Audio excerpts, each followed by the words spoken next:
Together, we will make America strong again. We will make America proud again. We will make America safe again. And yes, together, we will make America great again.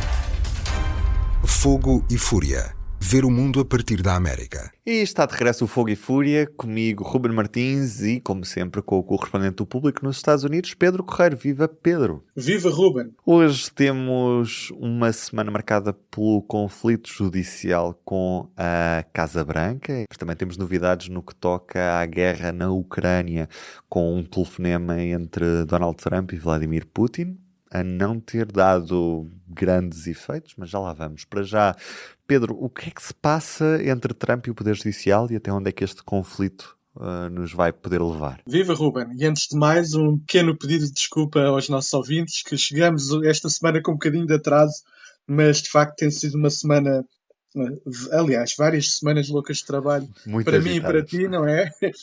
Várias eleições à vista, muito trabalho, mas enfim, vamos então ao conflito judicial, ao conflito constitucional já entre a administração Trump e o Poder Judicial norte-americano. O que se passa é um agudizar de algo que começou logo no arranque do mandato, com o decreto de medidas potencialmente ilegais ou inconstitucionais, como por exemplo a retirada do direito à nacionalidade de bebés nascidos nos Estados Unidos, mas filhos de imigrantes ilegais ou de pessoas em estadia temporária nos Estados Unidos, ou então medidas que são da competência do Congresso e não do Presidente.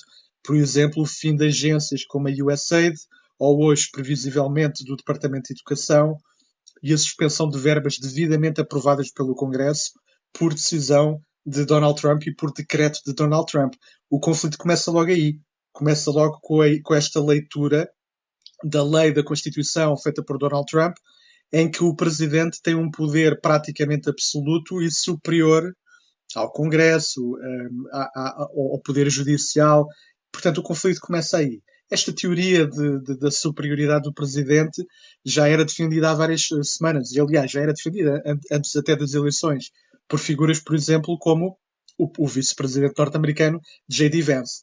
E na prática tem-se traduzido não só por este governo por decreto, contornando o Congresso e atropelando os tribunais, e por outro lado também depois na desobediência reiterada do governo a várias decisões judiciais desfavoráveis que têm bloqueado algumas destas medidas e que resultam depois num tribunal ou num juiz a decretar que essa medida tem de ser travada, e a administração Trump ignora essa ordem e continua a executá-las. Esta semana Trump deu uma nova escalada neste conflito, declarando ele próprio que está mais legitimado pelo voto popular, pelo facto de ter sido eleito, e que isso lhe confere um poder superior a qualquer juiz que tente travar as suas medidas.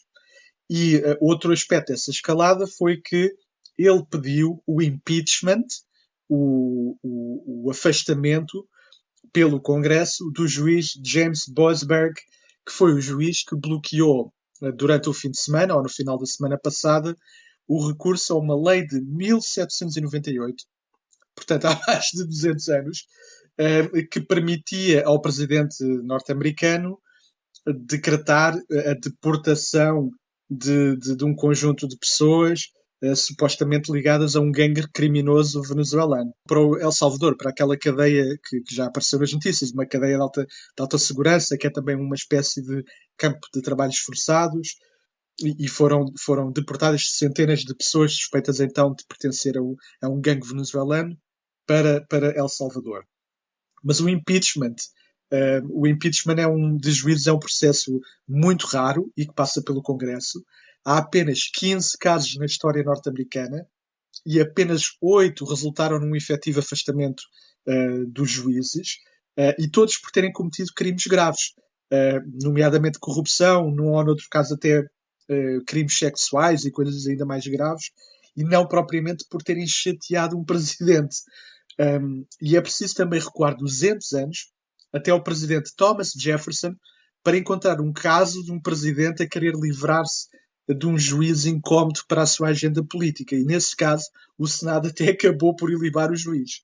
Portanto, este pedido de impeachment levou também a uma intervenção rara e muito significativa por parte do Supremo Tribunal dos Estados Unidos. O juiz-presidente do Supremo, John Roberts, que até é conservador, foi nomeado por George W. Bush, publicou esta nota. E passo a citar. Durante mais de 2 séculos, estabeleceu-se que o impeachment não é uma resposta apropriada ao desacordo em relação a uma decisão judicial. O processo normal de recurso existe para esse propósito. Fim de citação. Isto é revelador da gravidade do conflito que já há nesta altura entre o Presidente e ao lado do Presidente ou na mão do Presidente o Congresso e do outro lado o Poder Judicial. E já tens vários comentadores, inclusive até com comentadores conservadores ou da área conservadora, como o antigo juiz J. Michael Luttig, a dizer que há uma crise constitucional, ou seja, há uma crise em que deixa de haver um equilíbrio entre os vários órgãos de soberania e que há um poder que tenta impor-se aos outros e que há uma guerra declarada de Trump ao Estado de Direito. E o que é que está a acontecer com os turistas e visitantes estrangeiros que tentam visitar os Estados Unidos e depois acabam por ser detidos e expulsos do país, Pedro? É outra dimensão das políticas anti-imigratórias de Trump, que até agora nós conhecemos mais a perspectiva da deportação de pessoas em situação irregular nos Estados Unidos e que agora de facto parece indicar que há uma mudança de atitude por parte das autoridades norte-americanas até a pequenas dúvidas ou a pequenas violações de um mero turista ou de um mero visitante dos Estados Unidos. Por exemplo, há um número crescente de relatos de turistas que tentam entrar nos Estados Unidos, seja por via terrestre ou por aeroporto,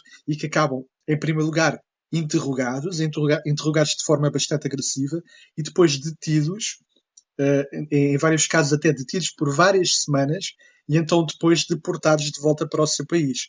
E antes o que acontecia, imagina, e isto até podia acontecer a portugueses, era tu ias aos Estados Unidos, ias com visto de turista, mas algo que tu dizias fazia suspeitar o funcionário da imigração de que tu, na verdade, ias para os Estados Unidos para trabalhar, para emigrar ilegalmente, e ele dizia-te, pronto, não podes entrar, volta para casa. E tu ias no primeiro voo de volta de Nova Iorque para Lisboa, por exemplo. Agora, o que te pode acontecer, de facto, é tu és interrogado, eles estabelecem que tu não tens direito a entrar e tu vais para a cadeia durante algumas semanas, o que é uma situação perturbadora. E então depois és deportado para casa.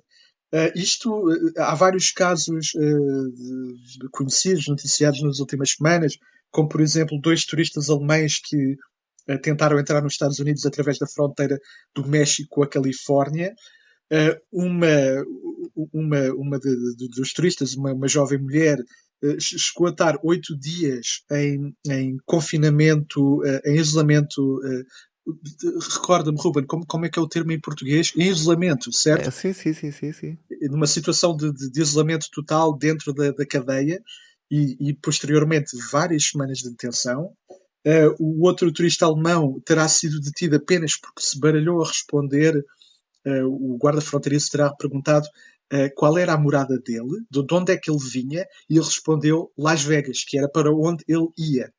E só essa pequena confusão fez o guarda fronteiriço suspeitar que havia ali uma situação de imigração ilegal, e o turista alemão acabou detido por bastante tempo e então depois expulso para a Alemanha. Esta multiplicação de casos de estrangeiros detidos e colocados em processo de deportação por exercerem a liberdade de expressão é cada vez mais comum e evidente, Pedro. E esse é que é de facto o aspecto mais preocupante aqui, porque um país ter as suas próprias regras de entrada no país é perfeitamente normal e até ter que expulsar um turista por algum motivo é perfeitamente normal.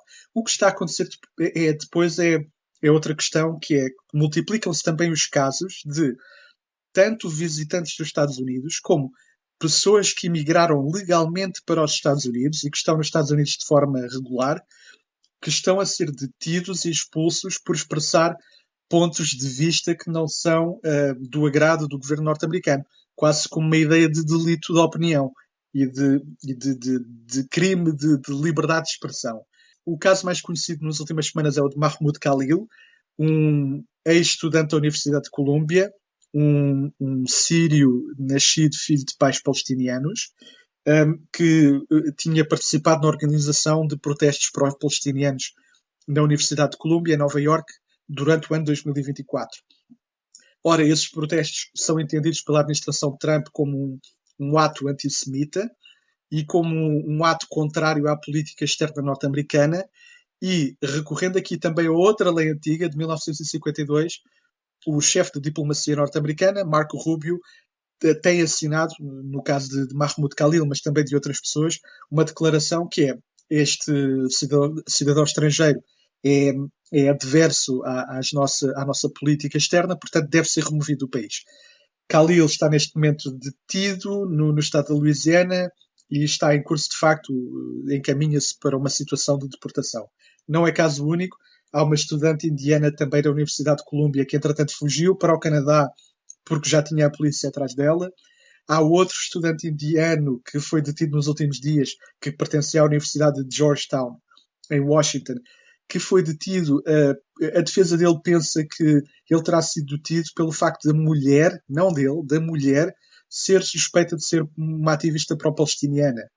Há também o caso de uma médica libanesa detida e deportada por imagens de telemóvel que os guardas fronteiriços entenderam que eram imagens e mensagens de apoio ao Hezbollah, enquanto a médica argumenta que não, eu sou uma libanesa, sou uma muçulmana xiita, a minha admiração, por exemplo, pelo Hassan Nasrallah, que era o antigo chefe líder do Hezbollah, que morreu em 2024, é uma admiração religiosa, não política. Bom, mas esse argumento não colheu, e ela, apesar de ter um visto para profissionais altamente qualificados e ser uma professora de medicina na Universidade Brown, foi deportada. Depois, na última noite, houve uma notícia por parte já do governo francês. O governo francês denunciou que um cientista francês foi barrado à entrada no aeroporto, à chegada do aeroporto de Houston, no Texas, e foi detido e deportado, alegadamente porque este cientista tinha no seu telemóvel uma troca de mensagens e de imagens também críticas da política de Donald Trump. Aqui nem estamos a falar de uma alegada simpatia por movimentos extremistas. Aqui estamos a falar mesmo de uma questão de opinião. Ou seja, isto é mesmo um delito de opinião. E isto não sou eu que estou a dizer, isto é o governo francês que está a dizer. Onde é que está a liberdade de pensamento e de expressão que Donald Trump tanto vangloriza, exatamente, não é? Exatamente, e que ele no discurso ao Congresso no outro dia veio dizer que acabou a censura e que a liberdade de expressão está de volta.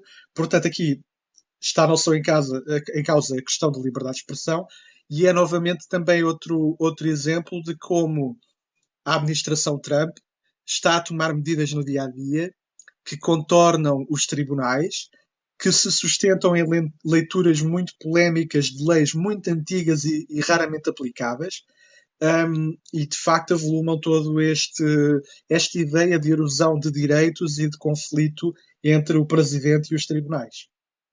Pedro, para terminar este fogo e frio, não quero esquecer a Ucrânia e também o que está a passar em Gaza.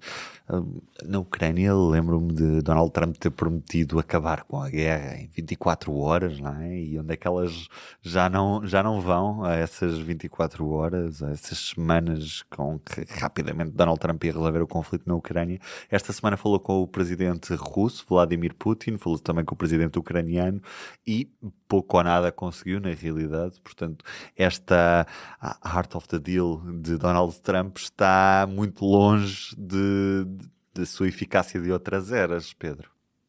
É mesmo isso. Olha, tu disseste tudo e eu não me vou alongar muito mais, mas de facto, e até porque nós temos excelentíssimos colegas, muito especializados na questão ucraniana, mas de facto há aqui um grande intervalo entre o que foram as expectativas e o que é a realidade.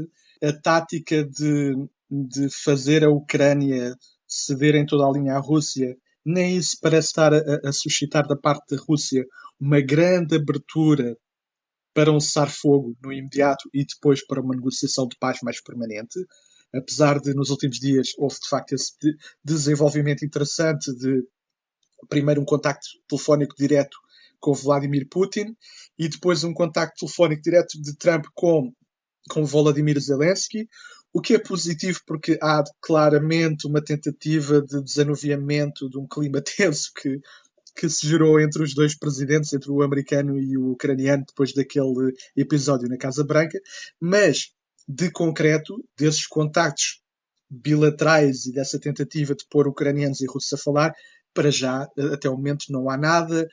Prosseguem os bombardeamentos, havia apenas uma intenção da Rússia deixar, talvez, de bombardear instalações elétricas ucranianas, ou seja, é um cessar-fogo muito parcial e muito limitado. E isto também podemos falar como o Art of the Deal também falhou no Médio Oriente, em que Joe Biden saiu da Casa Branca deixando um cessar-fogo muito frágil, mas apesar de tudo importante, entre o Hamas e Israel, que permitiu a libertação de, se não estou em erro, cerca de 30 reféns que já estavam desde os finais de 2023 presos em Gaza, a libertação também de cerca de 2.000 prisioneiros palestinianos que puderam finalmente voltar à sua casa. Ou seja, era um cessar-fogo imperfeito, mas existia, era uma hipótese de paz e tudo colapsou nas últimas semanas, novamente porque houve um apoio desmesurado da administração Trump ao governo israelita de Benjamin Netanyahu, que radicalizou as suas exigências de libertação de reféns. É claro que do outro lado também houve bastante intransigência da parte do Hamas, na recusa de libertação de mais reféns, mas Trump, claramente, e a administração Trump não contribuíram para um aproximar de posições. O cessar-fogo colapsou na madrugada de terça-feira, tiveste uma vaga de bombardeamentos brutal de Israel sobre Gaza, com mais de 400 mortos. Portanto, a ideia de que Trump ia acabar também o conflito no Médio Oriente e que o futuro seria brilhante com uma estância balnear e com hotéis de luxo em Gaza, bom, infelizmente isso parece cada vez mais longe e a Art of the Deal de Donald Trump, que na verdade é só marketing, na verdade é um conjunto de velhos truques de negociação, não está a surtir efeito na política externa. Pedro, cá estaremos para a semana. Um abraço e até lá. Um abraço, Ruben. Até lá. O público fica no ouvido.